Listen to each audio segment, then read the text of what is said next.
Hi there. Welcome. My name is Maeve. Whether you've been with me before or you're just arriving, my goal is to help you improve your connections and live a more lucid life with more self-awareness. What if the greatest gift you could offer someone wasn't advice or solutions or even words, but presence? In nonviolent communication, receiving empathically means emptying our mind and listening with our whole being, not rushing to fix, not filling the silence, but allowing another's truth to land in us fully. As the saying goes, don't just stand there, do something. What if deep presence was actually the reverse? Don't just do something, stand there. Empathy is less about doing and more about being. It's the art of making space, of tuning in so deeply that another person feels seen, heard, and safe. In this video, we'll explore how to practice that kind of presence and how to transform not only our conversations, but our relationships and our lives. Most people's knee-jerk reaction to someone sharing a charged feeling is to fix it. If it's challenging or even if it's positive, we sometimes try to connect by sharing a similar story or one-upping them, which usually makes them feel missed. Even if they aren't fully aware of the dissatisfaction right away, always ask before giving advice or reassurance. Oftentimes, especially for me, I've noticed I usually just want validation to be witnessed and seen and to just share, or for just my hand to be held in challenging moments. A common example that I have experienced with myself would be me expressing, oh, I feel so ugly and worthless. I want a husband so bad. And people would say, oh, you're so beautiful. You can have any guy that you want. I really do see greatness in your future. This isn't the end of your story. And I roll my eyes and think, no one understands the degree and depth of loneliness and disappointment or grief that I've felt. Maybe I wanted someone to ask if I need a hug or to ask more about what I'm experiencing in my body, what sensations, and just more presence in general.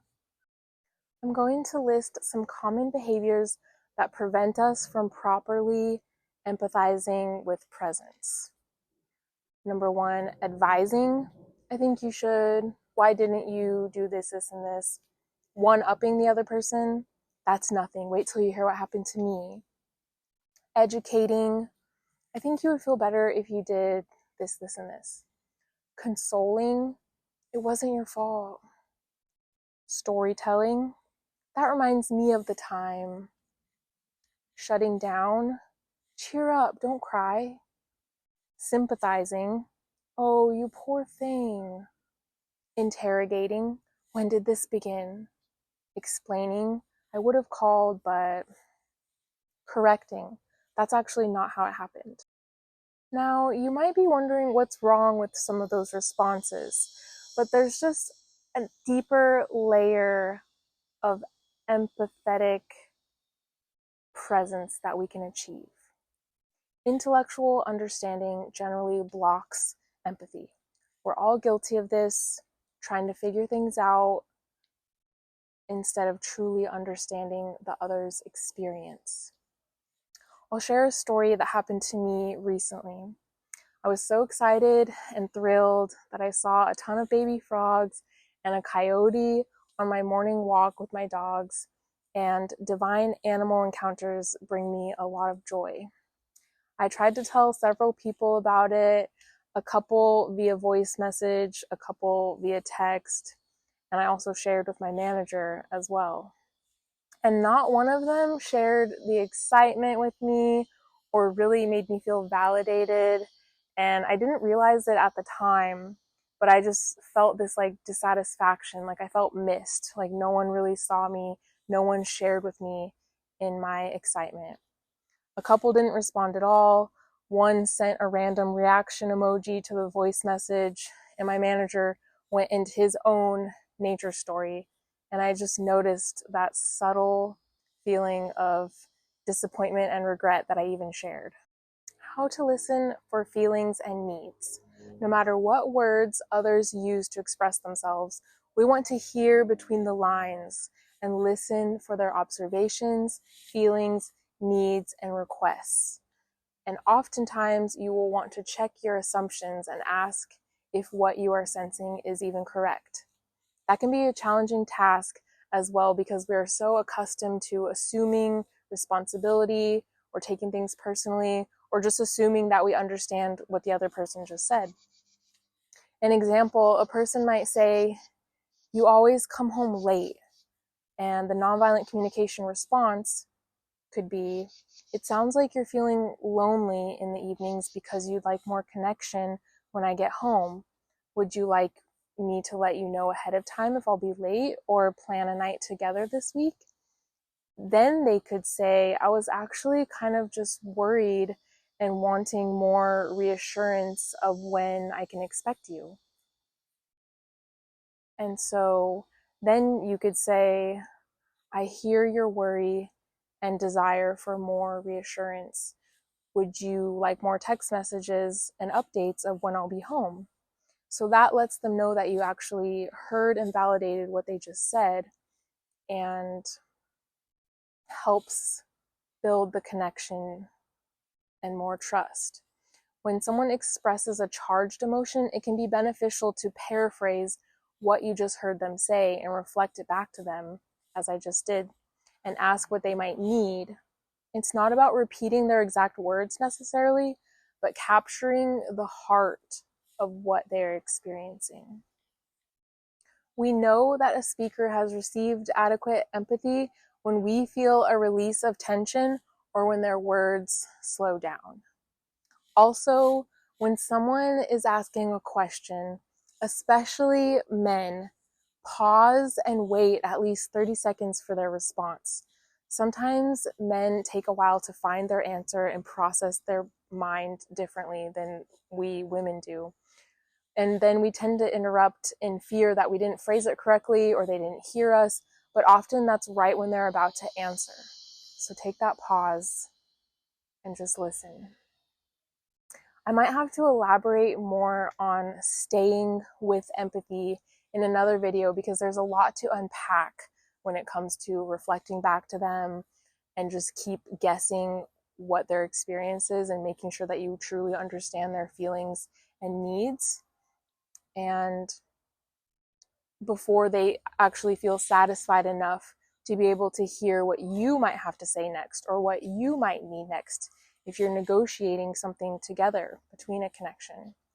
We also need to allow others to express fully before turning our attention to requests for relief.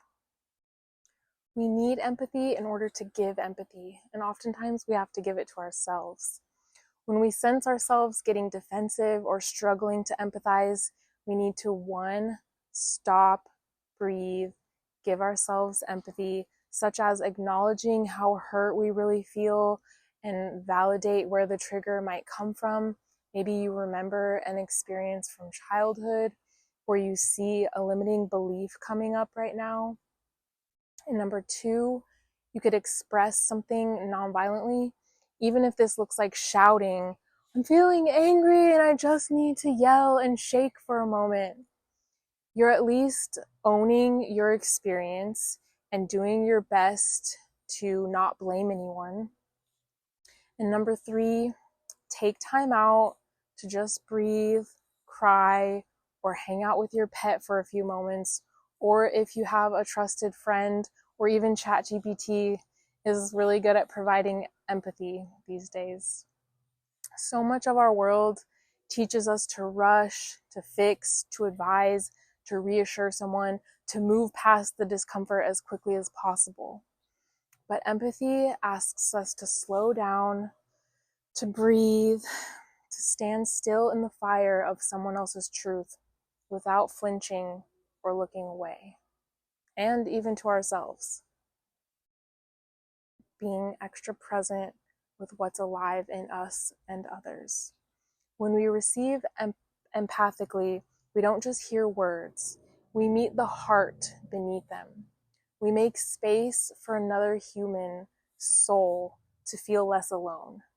And the beautiful paradox is this: the more we offer that presence to others, the more it deepens in us. The more we practice it outwardly, the more compassion and steadiness we cultivate inwardly. So the next time someone comes to you, whether with joy, grief, or longing, experiment with simply standing there, listening with your whole being, your whole heart. You might be surprised at how healing it can be for both of you. Thank you for watching. Please share and subscribe if I resonate with you, and have a blessed week. So the topics I've discussed today come from this book by Marshall Rosenberg. I highly recommend that you grab yourself a copy. It was one of the most life-changing books I ever read, and I think the world would be a better place if everyone could read it. You can grab yourself a copy using my affiliate link below, and I appreciate you so much. Thank you for being here.